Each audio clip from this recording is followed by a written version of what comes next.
Hi everybody, and welcome to video number 2 in this DIY pizza oven series, where I'm going to be showing you how to construct the brickwork that you can see on screen right now. And this is forming the stand for the actual pizza oven that I'm going to be building in future videos.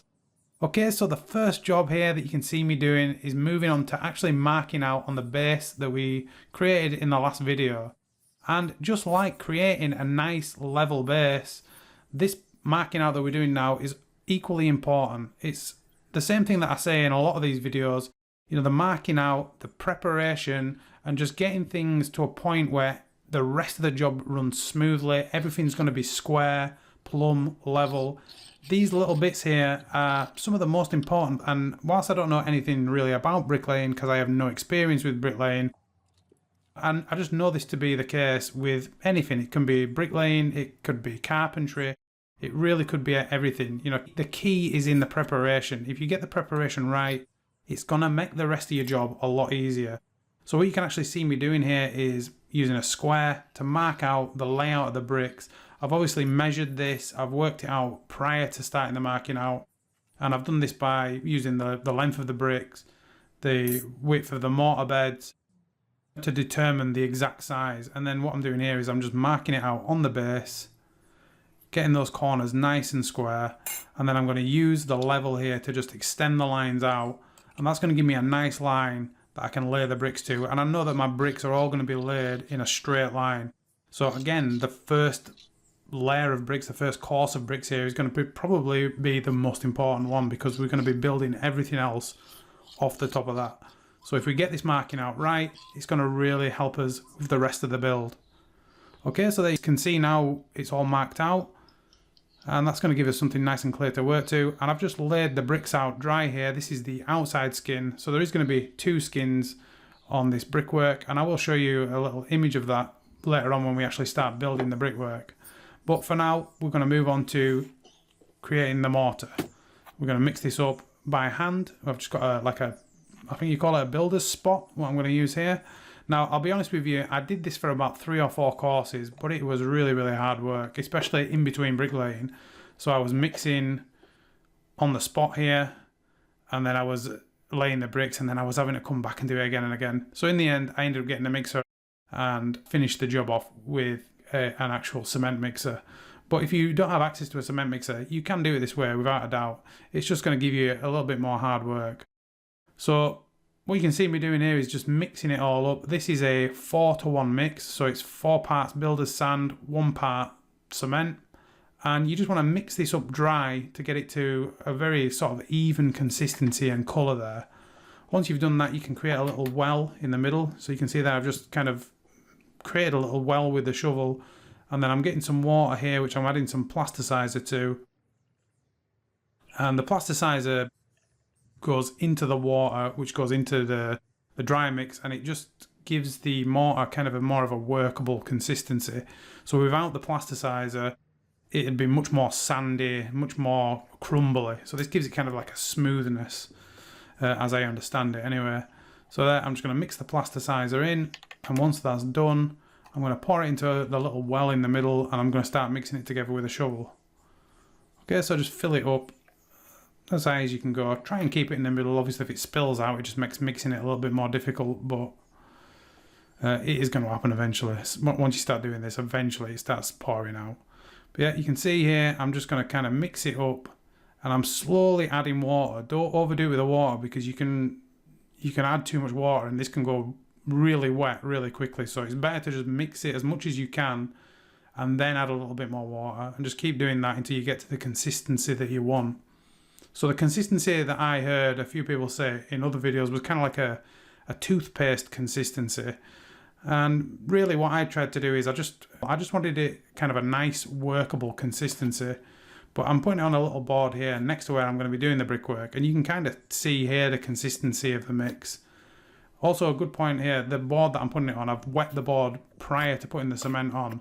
The mortar on, sorry. And the reason for that is if you don't do that, it's going to suck the water out of the mortar. But you can actually see there the kind of workability of the mix when I was just moving it about. Okay, so once that's done, we're ready to get started with the first bricks. And just like the marking out, and as I mentioned before, this is kind of one of those bits you want to take a little bit more time with, just to get the bricks exactly where they want to be. They want to be completely level. They want to be completely in line with the marking out that you've done previously. And what you'll notice here is I do take quite a bit of time just to get this bit just right. Also, you know, I don't have a lot of experience with this, so I'm generally just quite slow. But one thing I will say about this entire build is I started off very slow, but as I started getting to the top courses of brickwork, I really did speed up. You know, you get a little bit of a rhythm going, you get a bit of a feel for the process, and it does get easier. Now, I'm by no means suggesting that by the end of it I was a good bricklayer. It probably took me, you know, 3-4 times as long as it would take a decent bricklayer to do, and probably nowhere near as neat. The faces on my brick were a lot more, you know, messy, but you know, you're going to see at the end of this, it's actually going to turn out pretty nicely. Okay, so what you can see there is I've done the first corner, which I leveled out, got it nice and square on my lines, and I'm actually moving to the front edge here now. And the reason I'm doing this is I'm going to level from that back corner to this front brick, and that's going to give me a line that I can like line the next bricks, you know, the bricks in between. So you see I'm just leveling it out with the levels. I'm using the longer level there to level from the back bricks. And then I'm going to put some mortar down the middle here, and then I'm just going to go in between with these other 3 bricks, and I can lay the bigger level across the top to make sure they're in line. So that's kind of working a little bit like a string line. And obviously if this was a longer course of bricks, you would use a string line for this, but for me, for this size of this like kind of length of bricks, it doesn't make any sense to have a string line. You'd just be moving it so often, it'd take too much time, and you can just do it just as well with a level. Okay, so as you can see here, I am taking my time. I'm constantly checking these with a level, and this is partially because I wanted it to be perfect, but it's also, you know, a lot to do with the fact that I just really don't have a lot of experience. As I got higher through the brickwork, the amount of checking that I had to do with the level got less and less. And actually, a lot of the time, I'd be putting the bricks down, and my mortar bed would be just right. I'd tap it a few times. I'd have that sort of 10mm gap between the bricks below. I'd check it with a level, and lo and behold, it would be, you know, nearly perfect. So you definitely do get better with repetition. So this is one of the main reasons why I do suggest that you practice with a practice mix, you know, that doesn't have cement in. So just use a mix that has just the sanding, water, and the plasticizer, and you can lay as many bricks as you want. And then, you know, once you're done, you can knock it all down, clean the bricks off, reuse them. And because there's no cement in there, they're not going to go off, they're not going to go hard. Okay? So the other thing that you'll notice here is that I'm building these walls 2 courses thick. So what I'm going to do now is I'm going to show you on screen what the layout of the bricks actually looks like. Okay, so the first image here, you can see the bottom course, and then as it flips over now, you're going to be able to see the second course. And what's happened here is the brick kind of pattern, the layout of the bricks has just been flipped horizontally. So each course, we just kind of flip it over from one to the other, and that gives us a nice staggered brickwork where none of the joints are going to be aligning through with each other. Okay, so as you can see, I mean, this is time-lapsed obviously, but I think you can actually tell at this point how much faster I'm getting. I'm checking it far less with a level. I am checking it obviously and making sure it's right, but I'm not having to double check and triple check every single brick every single time. I'm just getting to that point where I'm just getting much more confident that the bricks are going down well, and when I check them, that's usually the case. I'm not having to do a lot of adjustments. Okay, so I mean, I did consider like leaving the whole time lapse on, but it really did take me a long time to do this. I think the entire wall took me about 3 days. I'm pretty sure a good bricklayer would be able to do this in 1 day, but you know, I'm not trying to be a bricklayer working on price work. This is a project in my garden. It was nice and sunny. You know, I didn't mind spending a few days out in the sun doing this. It was actually quite enjoyable. I had the radio on in the background. And yeah, it was kind of like learning a new skill. I actually really enjoyed doing it. Okay, so we're moving up a little bit more. And here you can just kind of see the process that I'm using. I'm getting one corner in, another corner in. and then I'm lining all the bricks through in between that. Then I move on to another corner, and then once that's done, I just start filling in the bricks in the middle. Okay, so the process, I think if you follow this sort of technique, you're not really going to go far wrong, especially with the level of the bricks. So you can see here I've done that corner there, and then I'm just going to fill it in again. And then once I've got to the left hand side there, I'll move to this front edge, put that brick in, I'll level that through with the back wall,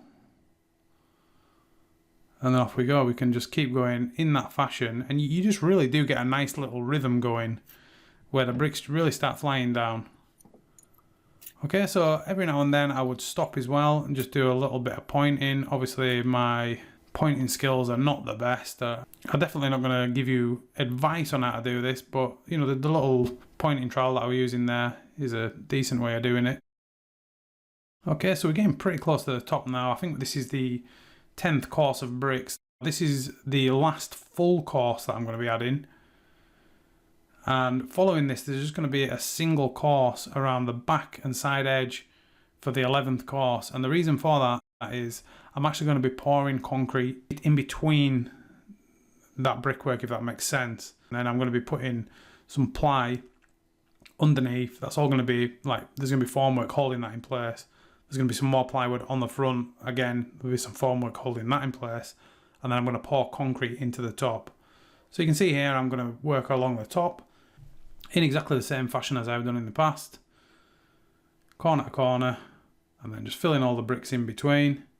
And that is going to get us to a point, guys, where we have our finished product. I'm just going to go around, do a lot of pointing here, just finish it all off. Give it one last check with a level, and that is absolutely plumb. That is bang on as well. It's level across the front, level diagonally from corner to corner in both directions, and the back is also spot on. So my first go at bricklaying, and I was pretty happy with that, guys, for the level and the plumb. I thought it worked out pretty well. Now I will say it does look a little bit messy. The face of the brickwork has a lot of cement marks on. It's probably going to need some brick acid at some point to get all that off and clean it up. But as a first attempt, I just can't help thinking that I didn't do too bad of a job. And believe me, if I can do a good job on this, that really does mean that any of you can do it as well, because I have literally never ever built anything of this size with bricks in my entire life, not even close. And you can just see a few stills here. So again, this is pointed up, finished. And then you'll get to see it now just after a bit of rain, to be honest. That already cleaned it up quite a bit. Still going to need a little bit of brick acid, but not looking bad, guys. So yeah, I hope you enjoyed this. Let me know in the comments what you think, and I will see you in the next video.